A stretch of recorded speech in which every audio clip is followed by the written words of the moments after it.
Hi, and welcome back to Drink Wine, Make Quilts. Happy to have you here. Today we're going to be starting a series for a new quilt. So excited about it.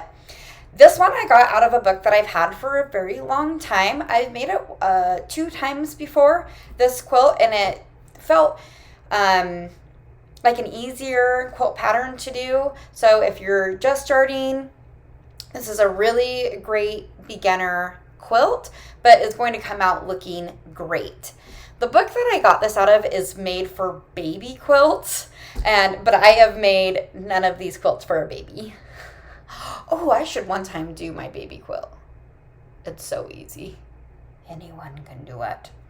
So I am calling this quilt the Kite. This is what it looks like. The edges remind me of a kite, and so that's what I'm going to be calling it. And I am very excited for it. So let me get this video started off right, and let me tell you what I'm drinking today. So I am doing a red today, and this is actually a very small amount because I just poured out the rest of this bottle. So this bottle is a red blend. It's called Apothic Red. This is actually a bottle that a friend gave to me, and I've really enjoyed it. The great thing about red blends, if you don't know much about them, is they have a little bit of everything for everyone. And so they're going to appease people who maybe don't normally love red wines, but also they do have that bite that people are looking for. So Apothic Red. Super enjoy it. I mean, it's perfect. Bites the tongue. A little bit spicy, goes down smooth. I love it. I have no idea how much this bottle cost because my friend got it for me, but if I know anything about her, I do know that she and I have the same taste in wine. And so I'm going to assume this is going to be anywhere between $12 and $15 bottle of wine, but I am not sure. It's just what I had in my cabinet, and I'm like, that sounds good. Okay, so let's get started. When you're looking at any quilt pattern, it's going to tell you all the information that you need to make this quilt. What we're going to do is we're going to talk about the fabric that's needed and go through these steps together, and so that you don't have to try to figure it out, and it's more fun making quilts together. So why wouldn't we do that? All right, so let's talk about the different types of fabric that are in this quilt. As you can see, we have quite a different fabrics in this quilt. We have this Polka-Dot, like a white polka-dot fabric. We have our Inspirational, our Novelty fabric, and it's also acting as a nice little border here. And then this border fabric looks like these oranges are the same oranges that are in these different squares. This quilt is going to be asking for a lot of the Novelty or Inspirational fabric for the quilt because it's quite a large square of it right in the middle. So I actually went ahead and went with this fabric. Now, if we go back to our quilt, it's now talking about this white polka dot fabric. And so I was thinking, what's a really nice color that's going to go for this, that's going to be a little bit lighter and stand out and really speak Disney to me? For that, I chose this really cute star fabric. It's sparkly, if you can see. And as you can see, it matches really wonderfully with my Inspirational fabric. So I'm using this as my white polka dot fabric. Now, the next thing that it said is you need to pick out 6 different orange fabrics, and that's for these right here.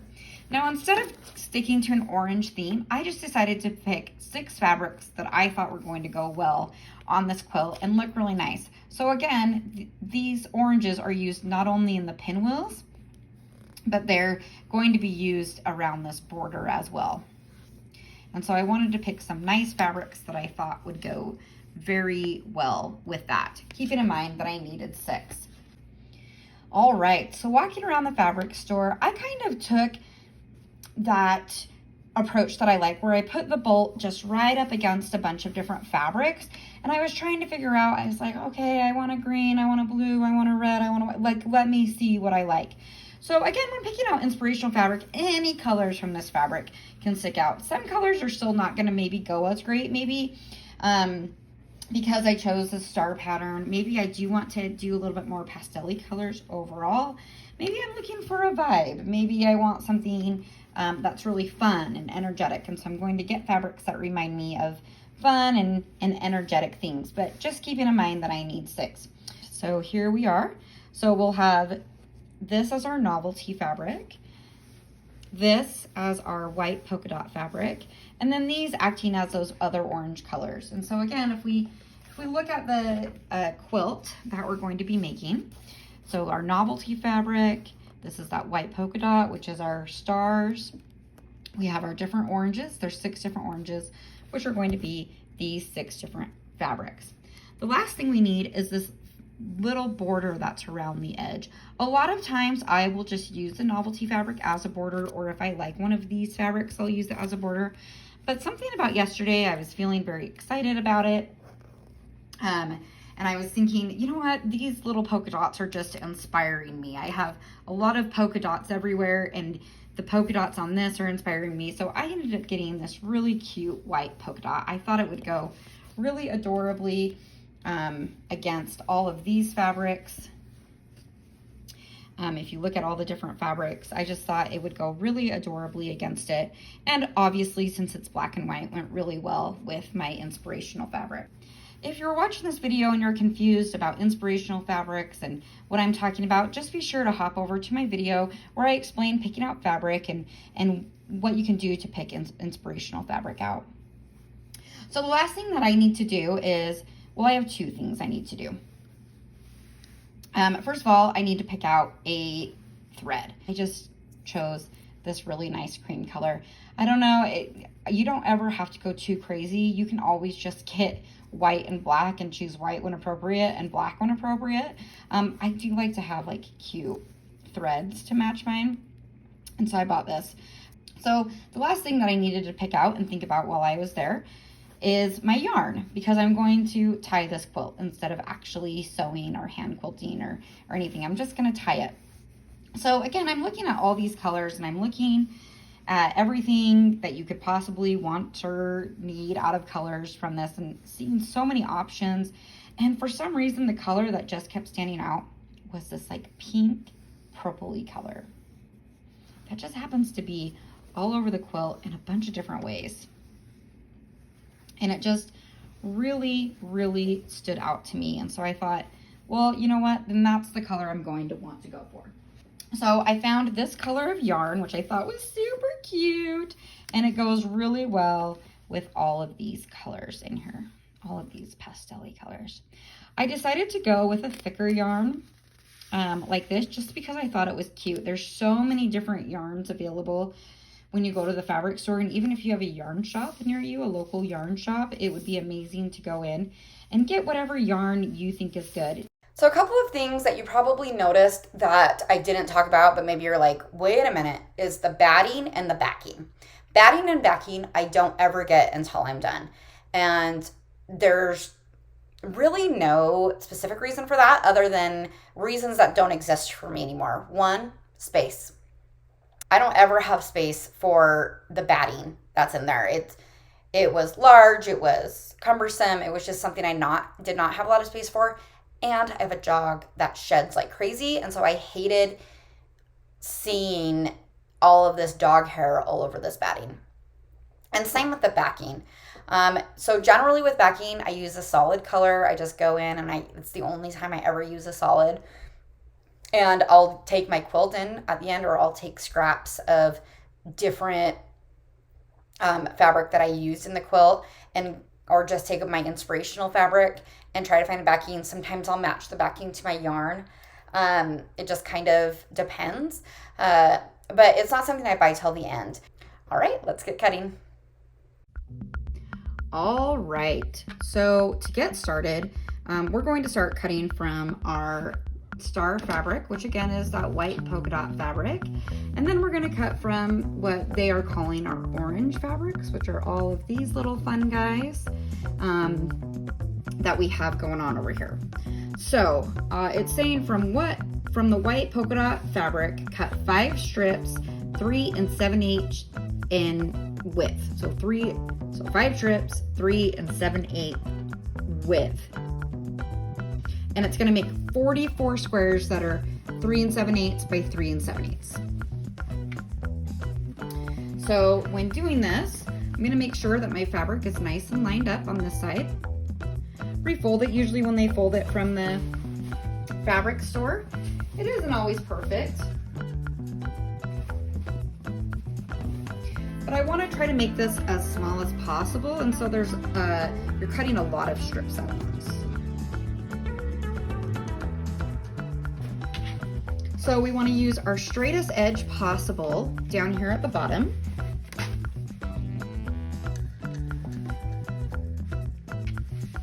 And we're going 3 7/8. So a good trick to this is to actually, so the very first thing we're do is we're gonna cut a nice clean line.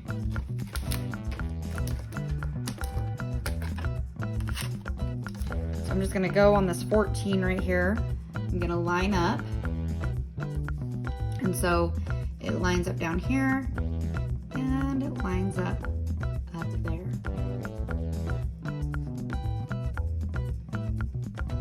And I'm just going to cut a nice clean line.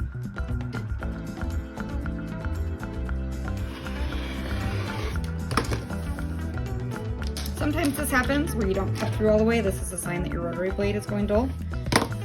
You just cut again. All right, so 3 7/8. The best thing to do is to bring your fabric to 7/8.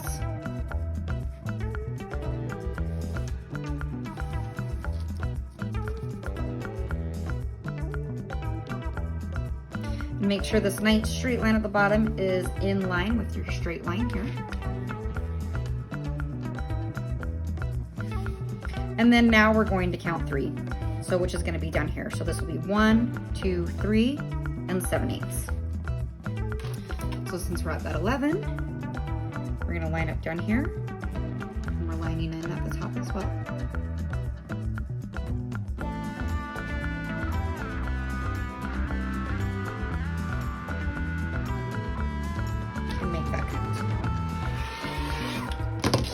Perfect. So it's saying it wants 5 strips like this. So what we don't want to do is we don't want to then use this as a measurement. We want to always start with a fresh line. Again, bring it up to 7/8 and cut 3 inches back.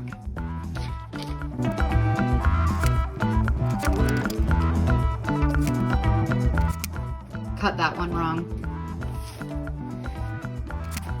All right, we're just going to set aside this fabric for now to make sure that we've cut enough fabric. So you want to keep in mind as you're doing this next part, this fabric is folded in half. So this is going to create one square on its own if we're not careful. And we'll watch what we're doing. We're going to line up these ends. Now if you notice that these ends are the end of the fabric, that's called the selvage. And we're not going to be wanting that. And so we're just going to make sure to line up all of our fabric just right, and so that all of our selvage is lined up on each line.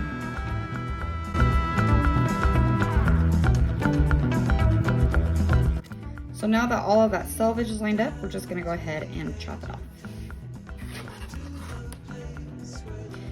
Cutting off the selvage like this is a perfect way to start with a fresh line. Any chance you get to start with a fresh line, that's what you want to do.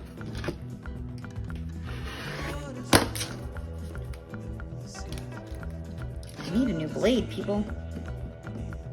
It's just at the fabric store too. All right, so now we have 1, 2, 3, 4, and 5 pieces of fabric. I need 44 squares. See how I just counted like that? That's a mistake. I have to line this all back up, and it's not perfect, but it's fine. It's perfect enough. So again, they're wanting 44 3 7/8 by 3 7/8. So we're just going to go back to that 7/8 plan that we did before. And I'm actually going to go from the shortest piece of fabric that's here because it's all layered up. And I'm going to go from there. Since I kind of muffed this up. Maybe if I realign it. I'm going to realign it. As you can see, quilting can be very exact. One thing that you'll learn from me as you watch these series is I actually am far from a perfectionist when it comes to quilting. I actually accept a lot of mistakes in my quilting, and even though I'm like, well, that's not what I meant to do, I just roll with it. And you know, everyone's different when they quilt. If you're looking for that super perfect quilt and you want those lines to be amazing and perfect and unlike anything else, then you go for it. You recut, you redo. I will just not. I will just simply not. All right, so we're gonna use that same method that we used before. I'm gonna put on the 7/8 and then go back 3, so we're gonna be cutting at this 12.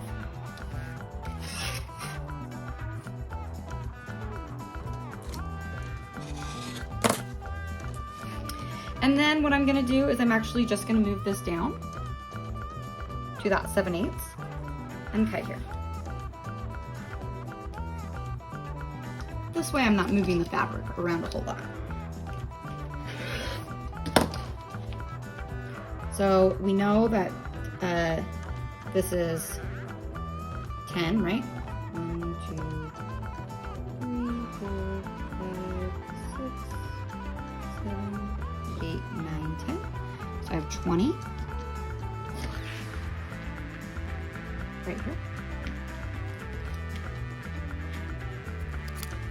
30. And since I'm kind of running out of room, I'm going to go ahead and pick it up and remove my fabric. But as little as possible as you can move your fabric, as I do.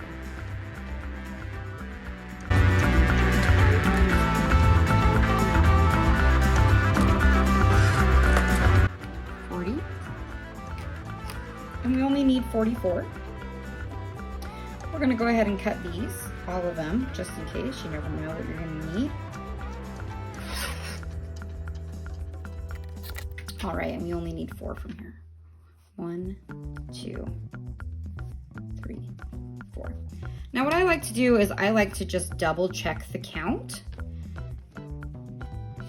because I'm already cutting this fabric. I don't want to have to pull it out again if I don't have to. And it also gives me an opportunity to make it and so that it's all right side up.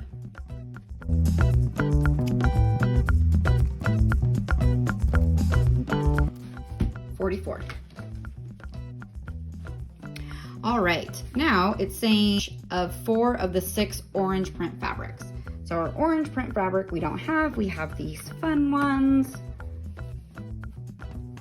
And it's saying for me, 4, 5, I'm missing one, here it is. To pick 4 of them. So I'll do these 4 right here, why not? And it is saying to cut 1 strip, 3 7/8, and from the strip we need 8 squares that are 3 7/8. So I try to do as many layers as possible without going overboard. And so if I pile this fabric and this fabric and this fabric and this fabric, it might be too thick and it might create some uneven cuts, and that's what I'm trying to avoid. Again, creating a nice clean cut whenever possible. And I'm gonna go ahead and cut it at the 7/8 so it's already there. You can see right here, they all match, they all match. Doing this is a little bit riskier, so just be aware.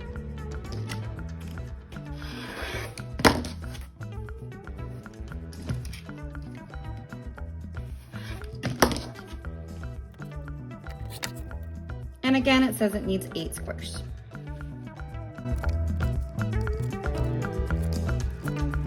So again, we're just gonna double check count. And I have 8. Adding it to my pile up here. So what I noticed when I was cutting this fabric is that I actually probably could have layered up a little bit more. So I'm just gonna go ahead and layer up the rest of my fabrics, one on top of the other, to go ahead and get it all cut at the same time.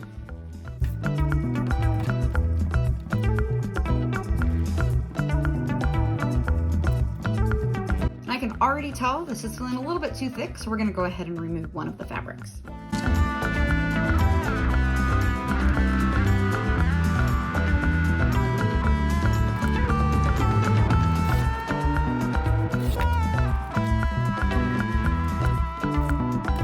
As a reminder, starting each one with a clean cut. We don't want any of this uneven showing through. And so again, it's asking us to make 3/8 square. I'm gonna cut off the selvage and go from there.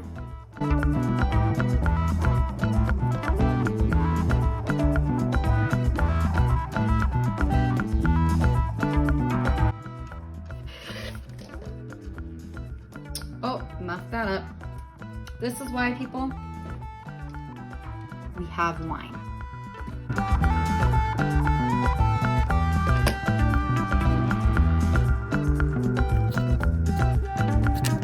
All right, so they said that we want 8 squares, so we're just gonna double check that we have 8 of everything.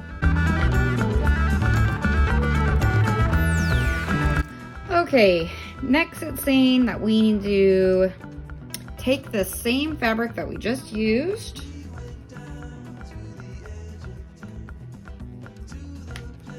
Our red's hidden under there. I'm going to combine these two in just a minute.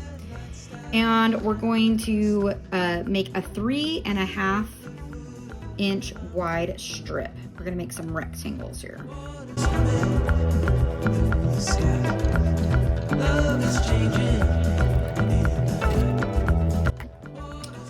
And so it's saying 3.5. So we're gonna do the same thing as we do with the 5/8. We're gonna bring it to this half point. And now count back to 3.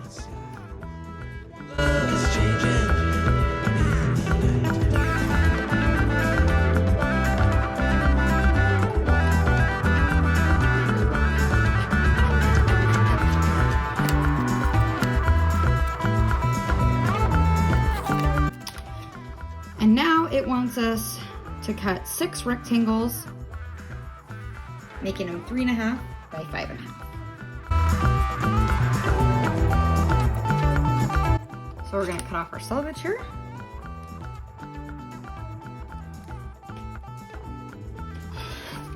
And there's 2 in each, and it wants us to make 6, so we're gonna make 3 cuts at 5.5.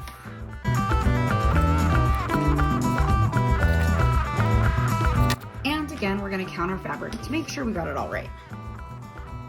This one is kind of tricky because those lines are crooked, which is what I liked about it, but now it's like tricking my eye as I cut.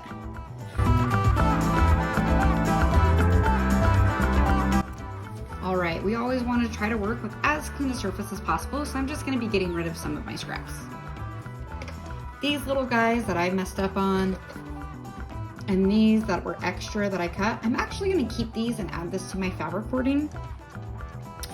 Reason being is because you just never know what you're gonna need from it. I also have a couple of skinny guys over here. You can always use this in another quilt. These ones I'll probably get rid of. They're nice and thin and they could be used, but most likely not. You of course are welcome to keep whatever fabric you want, but I'm just gonna go ahead and set this aside to use for another day. All right, so we now have 2 more fabrics. And it wants us to do pretty much the same thing, except for instead of cutting 8 of these squares, it actually only wants 6 of them. And then it wants these same rectangles. So we're gonna go ahead and cut the 3/7 by 3/7/8 squares and the 3.5 by 5.5. The method will not be changing.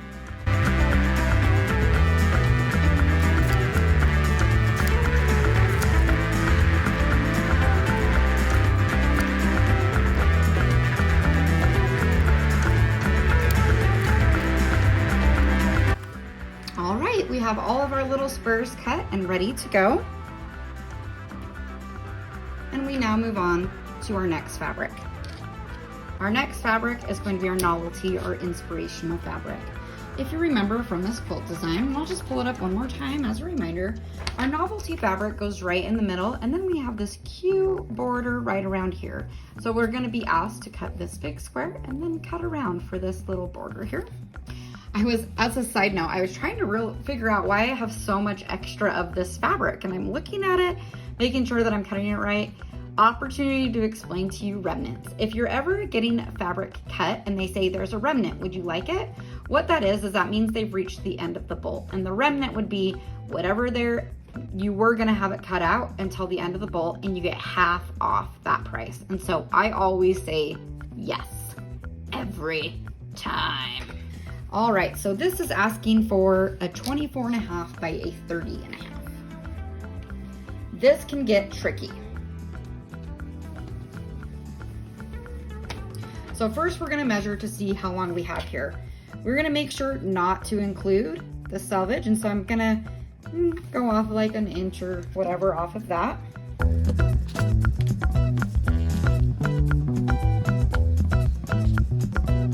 This unfolds. So I'm trying to think what's going to be the best and easiest way to do it. There's maybe not a best or easiest way. If I do 15 1/4, it's gonna lay out to 30 1/2. So I think that's what I'm gonna do. So as you can see, there is a little bit of math that gets involved with this, and you know, just do the best you can. Just channel that inner mathematician that you know is there. Anyone can do it. Just folding my fabric in half here.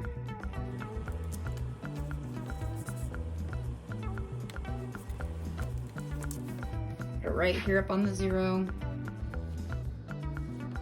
And I'm gonna go to 15 1/4 to make 30 1/2. I always get really nervous when I go to cut these. Like, what if I do it wrong? I have to go buy more fabric. It's done now though.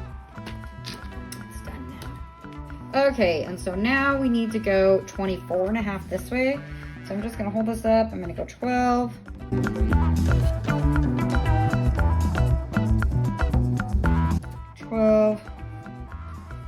I'm gonna fold this in half. Still holding on to my 12 spot.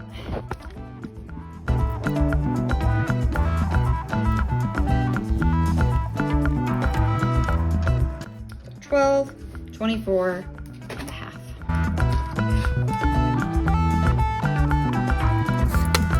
When we lay it out, we have a nice big piece of fabric. This is going to be a really great opportunity to talk about directional fabric.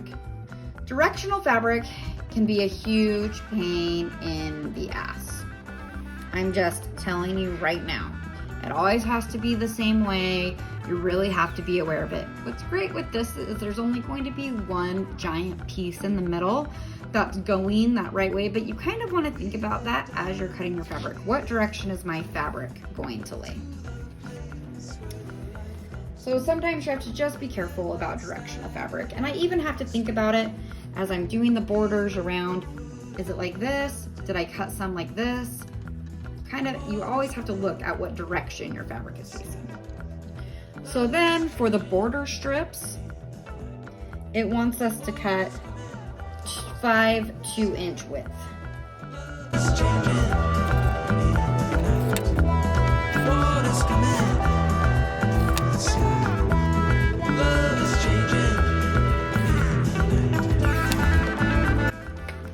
Then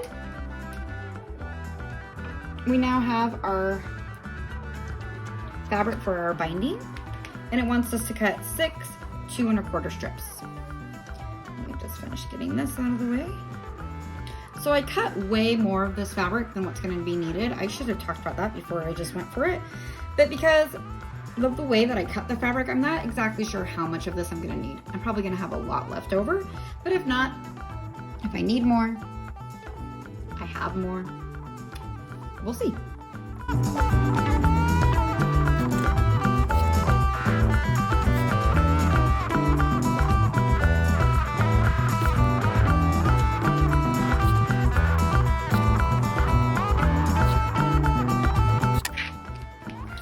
Again, keeping extra fabric. We might need it for this quilt. We might want to use it for another. It's pretty cute fabric. All right, so let's lay out everything we got. We have our binding. We have our border.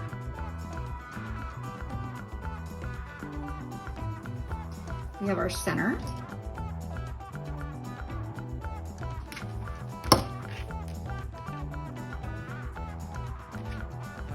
We have the out by border. So it's gonna go this, our little squares, this, and then this. See how cute this quilt is gonna turn out? Now that we've got all of our original cutting done, we're going to go ahead and take a break from day. So enjoy cutting. If you have any questions, please be sure to drop them down below, like and subscribe, and so that you can see the next step in the series of making the blocks.